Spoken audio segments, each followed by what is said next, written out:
Tiako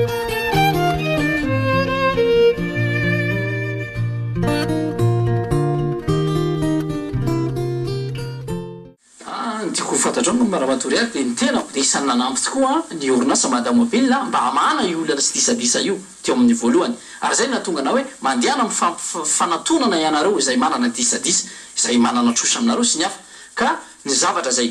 izay ataoko hoe résolution tamin'ny fotoan'androny dia ny hoe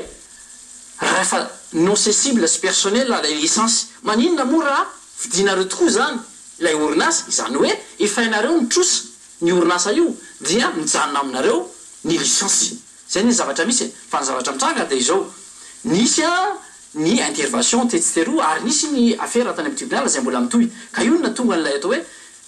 fanairana nataony filohan'ny fahefanavony tetezamita ary nataony toromarika nataony prémitre lehibe ny gouvernement hoe tsy tokony anao fanapahan-kevitra manokana ministre tokony andraikitra raha ohatra ka mbola mipetraka ilay olana amin'ity affaire madamobile ity fa tokony dinihana eto anivony filakevitra ministre na filakevitra gouvernement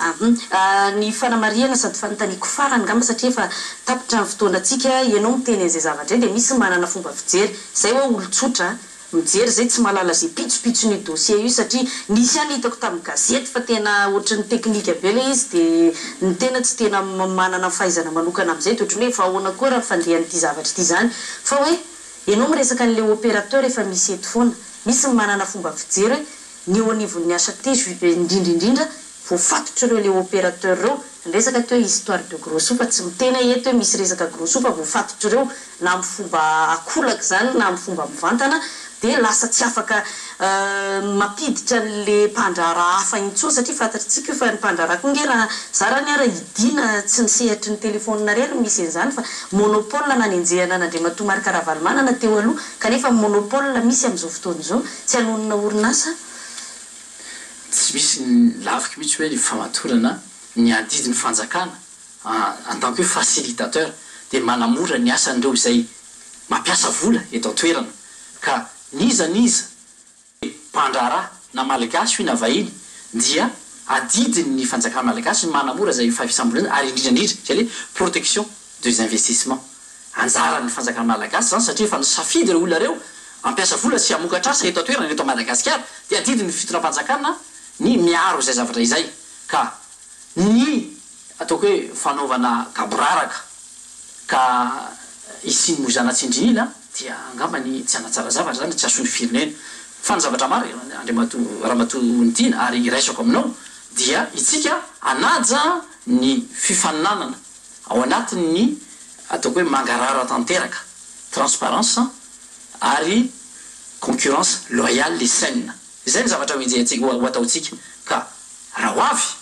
ny opérateur hafa izay ampiasa vola eto Madagasikara dia ho ataotsika mazava zany ary zay ny tokony ametrahana le nouveau cadre réglementaire zay hoe lalàna mifeny fifandraisana ny fiasan-davitra ihany koa mba ametrahana marina tokoa hoe rehefa ampiasa vola ka anao izany hoe fototrafitra eto Madagasikara izany ny mpandrarana anankiray dia ataotsika mazava zay zavatra zay ary ho fantatry ny be sy ny maro Isorantsika be dehibe Andriamatoa Augustin Andriamananoro zay mpanolontsaina manokana ny filohan'ny asa te nanaiky nasain'ny fandarana l'invité du Zoma androany eto angamany misotranao manokana mihitsy satria tsy amin'ny fandarana l'invité du Zoma ihany fa na amin'ny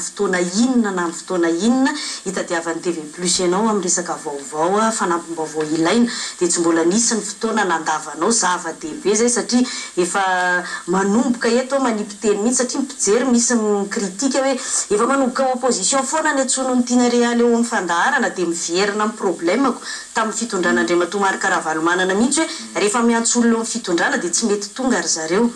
dia lasa ny olona avy eo mamiteny hoe ny olona eo amin'ny opposition foana ny antsonana ohatry zany tsy izay le izy fa misokatra amin'ny rehetra ny fandaharana ary ny TV Plus misokatra amin'ny rehetra fa ny amin'izay hoe manaiky miteny ve nareo satsia any ny tena zavatra ngezabe ary zay ny isorako anao amin'ny fiara-miasa mipetraka Mandrakariva eo amin'ny mpanao gazetiny TV Plus sy Andriamatoa Augustin Andriamananoro. Ny tena koa dia manara ohatra ny fisaorana ny TV Plus amin'ny fahaizana mikirakira ny vaovao sy mitaiza ny vahoaka malagasy ary midera manokana ny talenta nanao Ramatoa Ntiana satria dia ao anatin'ny atsikitsina lalandafa mafanao mitafatafa am'izay tompona andraikitra afisainy fandarina zoma zay avomeka isaorantsika ny vahiny androany isaorana ihany ko sika rehetra tany tokantrano zay manaraka ny fandarana hatramin'ny farany ary dia manome fotoana ho antsika indray amin'ny heriny anito izao mandra-piona tompoko lasy tompoko vavy